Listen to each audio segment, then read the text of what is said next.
Here, Senator Rubio, how are you, sir? I'm doing well. How are you? Very well. So tell us what's going on.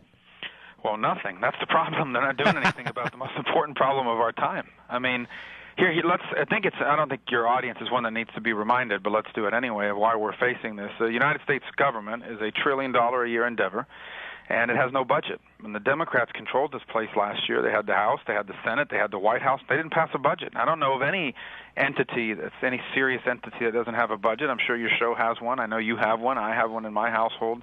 People all over the country have their own personal budgets. The federal government is not operating on a budget. It's operating on these things they call continuing resolutions. And the thing expired, and now every 2 weeks they come up with some new one at the last minute. And in the meantime, nobody wants to talk about one of the greatest issues of our time, and that is that we have a government that every day borrows $4 billion, a bunch of it from the Chinese, just to keep the lights on, and it's outrageous.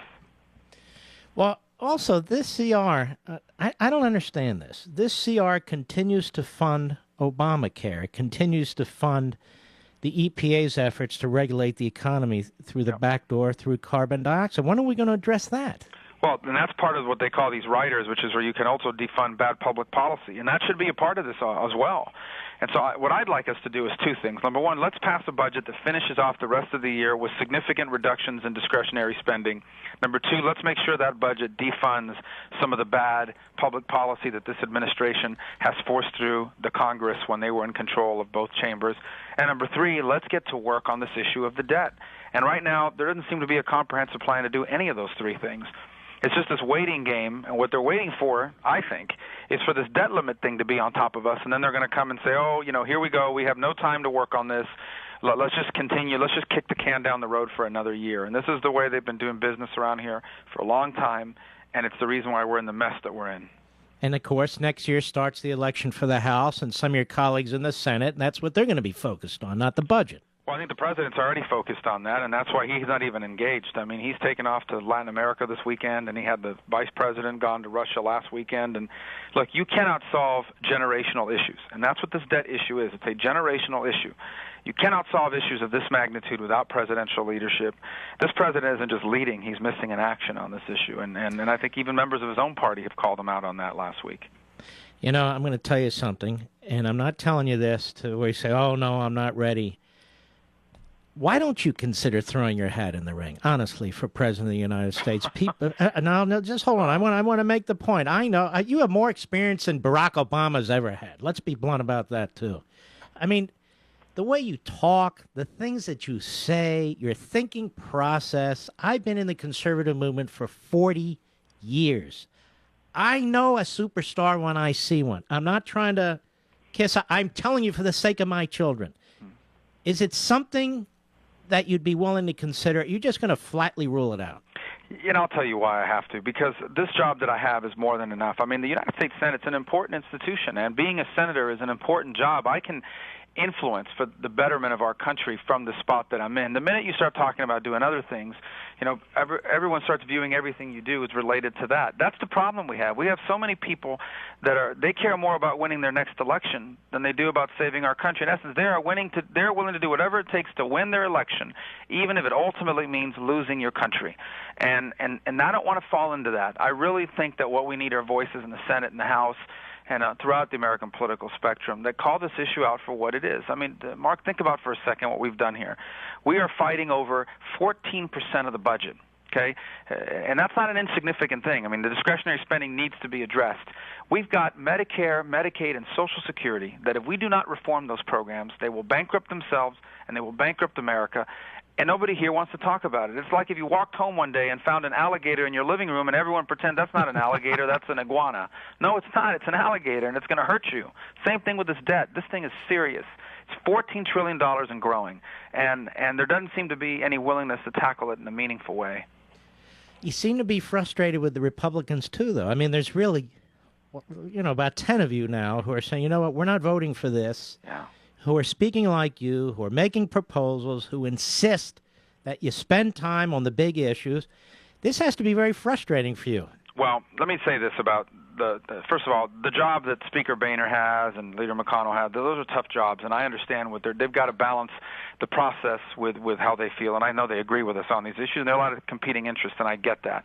On the other hand, to me, and I've only been here 10 weeks now, but to me, this whole back and forth kind of political dance, I just don't have the patience for it, to be honest with you, and maybe that's a good thing. Maybe I'll never fit in up here, and perhaps that's a positive, because this issue didn't happen overnight. Okay, this debt is not a surprise.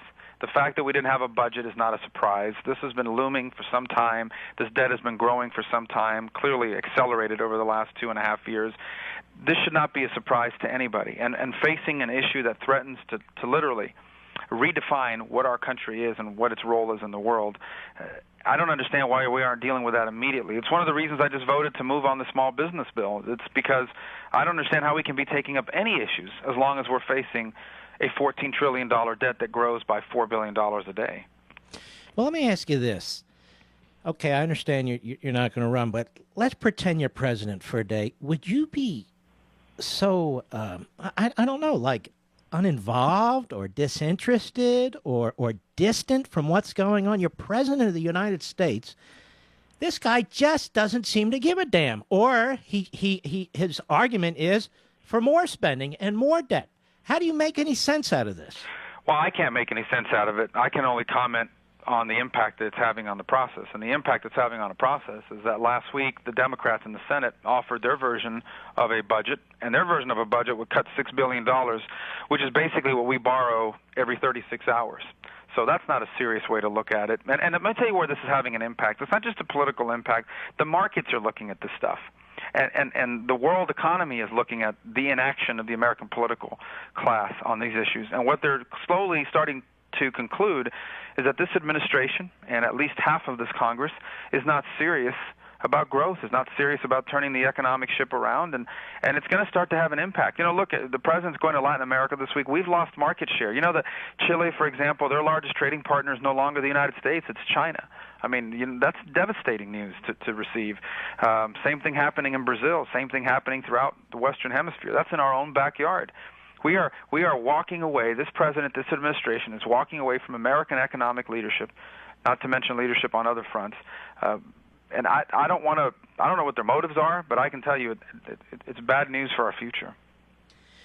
What about the immorality of doing this to children and grandchildren, to people yet born, to their freedom and their prosperity? I mean, the immorality of a temporary political class, because let's face it, that's what it is, amassing this debt and placing this burden on future generations. It's just stunning to me. Well, here's what's more stunning. We used to say that a couple of years ago. This is about our children, our grandchildren, and it is. But here's what's startling. This thing has spiraled out of control so fast that it's not just about our children and grandchildren anymore. It's about us. If they continue doing what they are doing now, you and I are going to live soon to see the day where the United States is going to face a debt crisis. We used to talk about the impact this is going to have on them 20 years from now, 10 years from now. How about a year and a half from now? How about 8 months from now? How about the impact it's already having? I mean, our economy simply is not growing the way it should be growing. Our economy, the U.S. economy's recovery, is slower than that of other countries around the world because of overregulation, a complicated and burdensome tax code, all sorts of onerous provisions through Obamacare and the EPA that are being placed on the economy. And you add to all that the uncertainty created by this debt. It's a recipe for economic disaster. By the way, there's a new report out by the Tax Foundation. We have the second highest corporate income tax rates in the world. Mm-hmm. Well, and Japan, who I think was ahead of us, is now, obviously they're going through some terrible things, but they were looking at redoing their corporate tax code, which means we were probably going to be number one here fairly soon. So it's nothing to be proud of, that's for sure. Well, no, because people work for these businesses, and we want to attract investment from abroad, not just borrowing from abroad. Well, listen, I know you have things to do. It's a pleasure to have you on here, and keep up the good work. We're with you. Thank you. I look forward to coming back with you. All right, God bless.